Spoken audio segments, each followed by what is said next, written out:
Hello and welcome back to this edition of Daily Actives brought to you by Bootleg Macro. I am Dustin. This is the show where we look at the most active stocks on Yahoo Finance for today. Welcome back, veterans. Welcome back to Veterans Day. Hopefully you had the day off, but markets were still open. We're going to take a look at Tesla first, which was up 8.98%. If you look at the move that has happened inside of Tesla over the past few weeks, it has been remarkable from before the election to after the election to what is happening now the week after the election. I'd like to see it personally because I like to see a little bit of follow through. I like when things get frothy. And if you're going to be honest, the market's just more fun when Elon is able to meme himself into relevancy. I mean, no matter what you think about the man, like him, hate him, no matter what, he builds companies, he builds growth, he builds stock, he builds equity. Got to have respect for a guy like that, especially when you're a good American boy. Now, if we're looking at what's been going on in Tesla, the thing that I'd say is most interesting is that we essentially have seen for the past 4 days redlining. That's where you have the red lettering with the white background. That means the price is three standard deviations above its mean. We've had two back-to-back volume spike days, which means that the volume of that day is above the 10-day moving average and well above the previous 10 days. It's actually remarkable. Now, if we look here at where the price is relative to the 23-day moving average, we are 100. Like, look at this chart down here. This chart represents the price relative to the 23-day moving average of itself. This thing is $100 above its average right now. If you think that that's not going to mean revert, I'm gonna tell you what, boys and girls, you're about to get a little lesson in mean reversion. Okay. Now I'm not saying this thing is going to come back to like 252 or anything like that, or maybe 300. But I'm going to say it's not going to be up at 350 much longer. Now, if we look at what we got, the nice thing I like to see is that you got a 1 day, 5 day, 15 day, 1 month, 3 month, and 6 month positive rolling return. Essentially, you got a complete snap crackle pop where that thing went all the way across. Let me hide this for you. You got a snap crackle pop where this thing essentially had all the way across on the 24th of October, a move which made you wake up and pay attention no matter what was going to happen. Now, if we look, we are go long in the short term, intermediate term, and longer term. We are bullish in the short term, intermediate term, and now we are getting confirmation in the longer term. If we look at where we are, the thing I'd say that I like about Tesla here is that we've got a rising bull. We're coming from very low levels. If you see this indicator generally wants to be in between a 50% move. The reason why is because the market is bullish and bearish. You can't be 100% bullish, can't be 100% bearish. Right now, it's only at 50% bullish. And when you look at the short term, it's actually quite remarkable. If we go over and look at the trading signals, the thing I would expect, and that you can pretty much tell, is that we've got a huge concentration of bull key three signals. We got a big bull, we got a small bull, we got a swift bull, we have a 1 month bull trigger. You don't know what any of that means, but it's all incredibly bullish. Now, if we're going to do the quick review, we're just going to see what's going on inside of the chart. Obviously, just a bonkers move. You can see here in the daily sentiment, just like we mentioned, we were just up above that 50% level. We were very bearish coming into this. That's what I actually really like about the move that we've seen in Tesla, is that we actually were relatively bearish on the 24th of October. We were actually down at 41% bullish. Now we're up at, what is it, 55% bullish. We could still get up to 60%, no joke. Now, if we're looking at the volume, the thing I'd love too is that we've got a complete trend change and a humongous volume follow through. Actually remarkable. If we look at the volatility, you can see that we got volatility here is spiking. We got the correlation, looks like it's going to start rising higher, and the price is breaking out. Now, the price is well above the top of the range, but you do want to at least respect it a little bit, because you're going to say that this is probably going to come back into the range. Let's look here. So the thing I love about Google Finance is you get the data for free. The problem with Google Finance is because it's free, it's not necessarily the greatest. Yeah, if we're gonna look, I'd honestly say the price has got to come back down to 321. I mean, that's the top of the range, which is like a weird thing to say, but that's really the top of the range.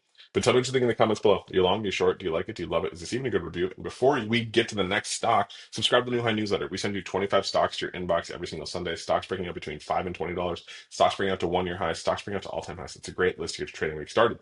Now let's take a quick look at Nvidia. Now, Nvidia, boys and girls, this thing has been the hot stock of the entire past few years. It has essentially supercharged the entire market. Now, Nvidia it will be the central part of a conversation which is going to be around tariffs in the United States, especially on the CHIP Act that Joe Biden passed, that we'll see if it survives. Now, if we're looking at the prices that we've seen in Nvidia, the previous 3 days, we had the exact same thing we just saw in Tesla, redlining, essentially red lettering with a white background that meant it was three standard deviations above its mean. Now we are back still two standard deviations above its mean, but things are getting more in line. Sometimes the price doesn't have to move for it to actually just get more comfortable. You can see here what's essentially happening is the price is getting closer to the 23-day moving average, but that's not because it's getting closer, it's because the 23-day moving average is getting closer. Now, I don't like that we've seen essentially what looks like to be a potential roll over in volatility. Volatility is going to start falling over. And as it continues to fall, if the correlation goes negative with the volatility, you're going to see the price go sideways to up. It's not going to be the most beautiful kind of upward chart, but it is going to be this little, like, just, what do they say? Elevator or escalator, stairs up, elevator down. Like, essentially what you're going to be looking at here is we want to be able to protect probably at least this 3 month rolling return. So we've got 16% to give potentially. We are still positive on the 5 day, 15 day, 1 month, but I would expect the 5 day to go negative at some point and potentially the 15 day for a little bit. I don't expect the 3 month to go negative, but if we look, we are go long in the short term, intermediate term, and longer term. We're bullish in the short term, intermediate term, and longer term. If we look at where we're coming from, Nvidia is much more overbought than Tesla was when it started to get that big pop, but it is still, I mean, it's at 59% there. And as I mentioned in the previous part about Tesla, this thing really starts to top out really around 60%. Now, if we're going to go ahead and look at the signals here, you can see we've got a bunch of the bulky three. I do believe in this long term that Nvidia is the play. I think it has a lot of opportunity to the upside. Everybody wants their products, everybody wants their stuff. I mean, whatever you're going to use it for, it's very valuable.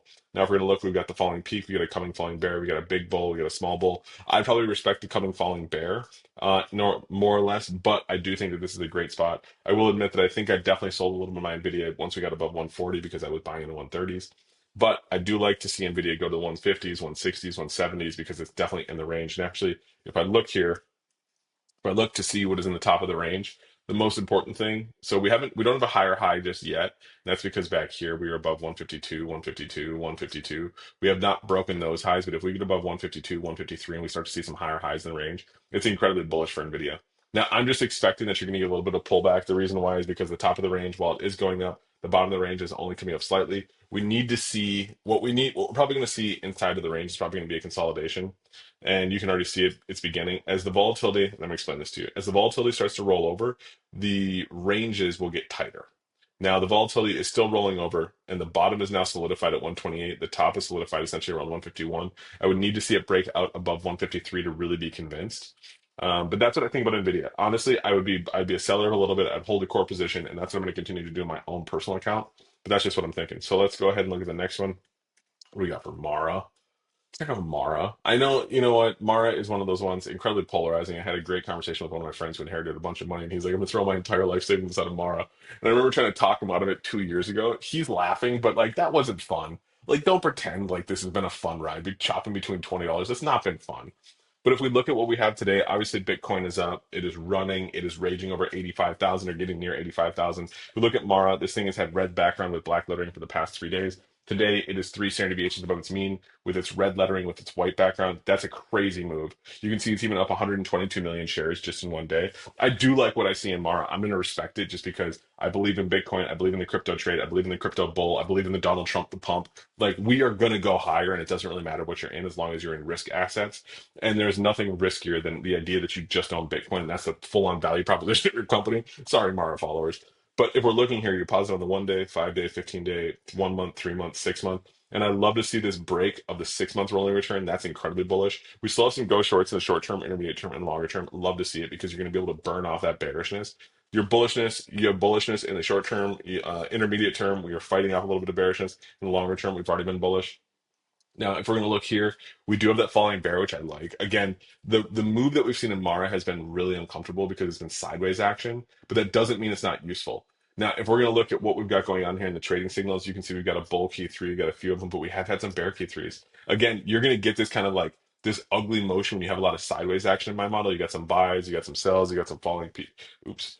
You got some buys, you got some sells, you got some falling peaks, you got some coming bears, some big bulls, some small bears.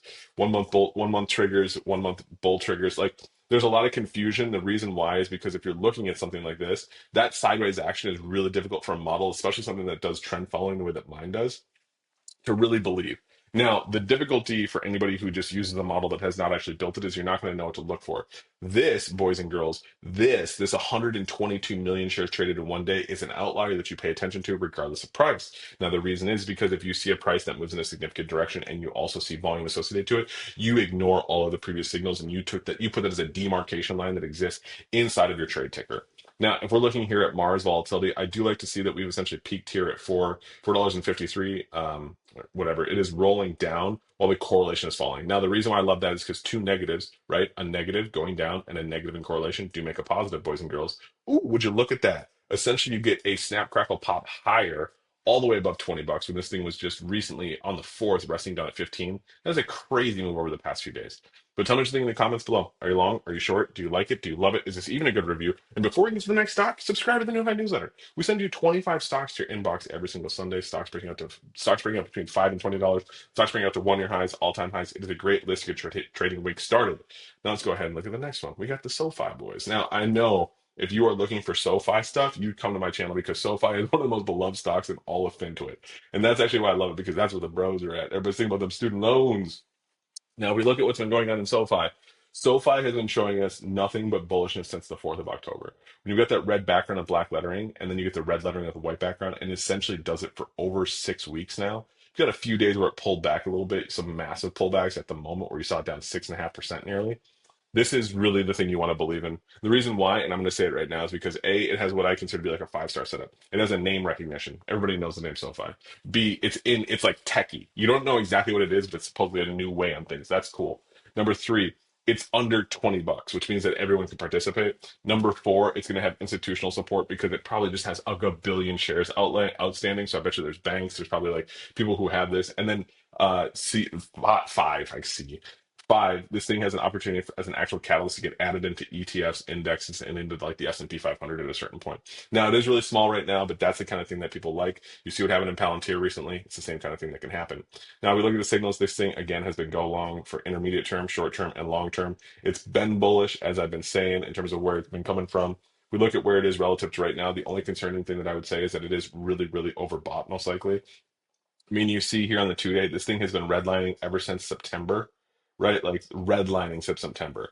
Now, if we're going to go look at the trading signals, you're not going to see anything. That's the thing. The reason why is because it's just bullish. Like when something gives you a buy signal back on the second and you are now up 100%, just take the signal. I mean, that's why I really respect my 1 month bull trigger and I really respect my buy signals because I know that they work.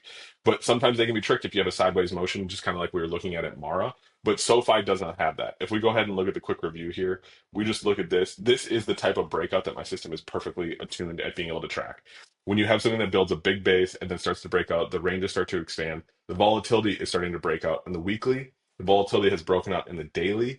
You can see that the correlation is starting to roll over with the volatility, which means the price is going to go sideways to up. This is a fantastic move. The only problem that I would say, right, honestly, being today, is that the price is too high above the top of the range. Now, I consider it to be, this is how I view the world. Everybody views the world this way, is that if you're looking at something that has the price is 3 standard deviations above, the volume is consistent, it is bullish, it is well above its trade range, and you're getting higher highs and higher lows, that is the most bullish thing that you can buy. Essentially, the best thing to buy is going to be when you don't get higher highs, but you start to get higher lows because that's consolidation of the range. And when you get consolidation, that's when it springboards higher. Like these higher lows back here in $8, $7, when you weren't getting a higher high, that was your loading zone. Like beep, beep. When you start to get into this higher highs and the price just continues to break out higher and higher, that's fantastic. Also very good. But the best thing is when you're getting higher lows and not a higher high just yet. That, boys and girls, is how you trade markets. Now let's go ahead and look at the last one. What do we got here? We got Palantir. See, I brought up Palantir because Palantir continues to be one of the most talked about stocks in all of FinTwit. The reason why is because A, it was under $20 at one point. People have got made a lot of money off of it. It doesn't, people don't know exactly what it does, but it does something techie, and that's what people like about it. Just all right, is it PLTR? Yeah, See, this is why, again, this is the issue when you're dealing with Yahoo Finance data sometimes. It is not great. All right, yeah, actually, Google Finance data. This is the problem. It's not always great. So let's go to PLTR. Let's see what we can get. Let's go to PLTR here, just in case it doesn't populate now. It did. I mean, this thing is up. What a crazy day we're seeing. I mean, again, this thing is redlining. You're up 5 days in a row with red lettering with a white background. That means it's 3 standard deviations above its mean. You're seeing volume spikes that preceded it. You are seeing massive breakouts in volatility. The volatility essentially redlined here, which if we go over here, you'll see, yeah, the volatility essentially hit the bottom and is breaking out again. Because the price move has been so aggressive, it's overridden my entire indicators. You essentially got to flip for the 1 day, 5 day, 15 day, 1 month, 3 month, 6 month. On the 5th, you're go long in the short term, intermediate term, and longer term. You're bullish in the short term, intermediate term, and longer term. I mean, there's really nothing to say. The best part about this is too is that if you look at the 2 day moving average of the bullishness, it's just starting to get going because it was actually just recently in under 50%. Like it's remarkable to see. Like I knew you were going to see a bunch of the key three, the bull key three. You're going to see some big bulls, some small bulls. I wonder if we're going to get a 1 month bull trigger, but we probably already had one. So that's the problem here is that things have been bullish for so long that it's going to be difficult for it to be more bullish. But in stocks like this, there is no end in sight, especially when there's no overhead supply. Now, if we look at the overall daily sentiment, wow. I mean, I look at this and I say this thing needs to be sold a little bit. Like I personally was selling stuff today. The reason why I was selling stuff today is because I bought into Qs, I bought into Meta, I bought into these tech names, these Amazons, these Apples, like these ETFs of just growth. Like if you don't sell today, I don't know what you were doing, and then reallocating into things that you think should be going up in the future. I mean, do you think bonds are oversold? I mean, do you think I imagine that bonds are oversold, which means that there's a bunch of other things that are going to go up. But right now, tech just looks like it has the fucking bid. Like it has the love, it has the minds, the hearts, it has everything that you need inside of the market to continually make higher highs. Now, if we look at what we have here in terms of the volatility, it's breaking out. The volatility correlation is going to start breaking out. I mean, when you get moves like this in Palantir, and I just want to call out Palantir just specifically right now because you get these meme stocks. I've been a person who I used to believe, and I still love Square. Square at one point had this kind of meme stuff back in like 2018, 2016. We've seen stocks like back in the early 2000s, all the way probably to like 2018. Apple has continued to have this kind of a feel, right? Like Apple's been the stock that you can consistently just always trade, but now it's just like an old man stock. Everybody owns it. It's in every single ETF.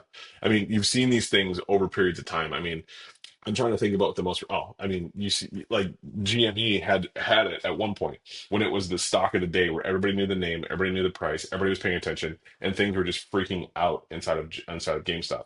You're going to see the exact same things in this type of market because GameStop actually it's not a bad idea to start trading now. GameStop actually has an opportunity because the market is going to get so bananas in terms of animal spirits, and that's what Palantir is showing you. Palantir is showing you that there really is no price too high for people right now, and there is nothing that is going to convince someone that we're going to go down. And these are great markets to trade. These are better markets to be able to risk manage through because if you're thinking about what this is going to turn into, this is going to turn into a bubble. I don't even care what you think about it. This is going to turn into a bubble. Like if you're going to look at like the one that's probably going to be the beneficial one out of all this is probably going to be AMD. The reason why is simply because what they're going to end up getting is they're going to get the shine of Nvidia, but they're going to be cheaper. I mean, if they were able to do a stock split, if they got under 20, if they did a stock split right now, like $18, it would be banonkers in what would be happening. But TSMC, I forget, I don't even know which one that is. But if we look at Palantir, again, I'm telling you, it's a great opportunity for a lot of people to continue to go along. $60 is not that high of a price for a stock. They could probably be a multi-billion dollar company, just in the eyes. I'm not saying they're going to make money. I'm not saying they're actually fundamentally are going to be worth that. I don't know. All I can tell you is that if you've been through enough market cycles, you 100% know that something is about to go crazy, something's about to break, and something's about to get bonkers. And Palantir has all the markings of something that, as a stock, not a company, as a stock, could take the market's heart and all of its money until it makes people cry. But tell me what you think in the comments below. Are you long? Are you short? Do you like it? Do you love it? Is this even a good review? And before you go, subscribe to the New High newsletter. We send you 25 stocks to your inbox every single Sunday. Stocks breaking out to 1 year highs, stocks breaking out to all time highs, stocks breaking out between $5 and $20. It is a great list to get your trading week started. I'll talk to you soon.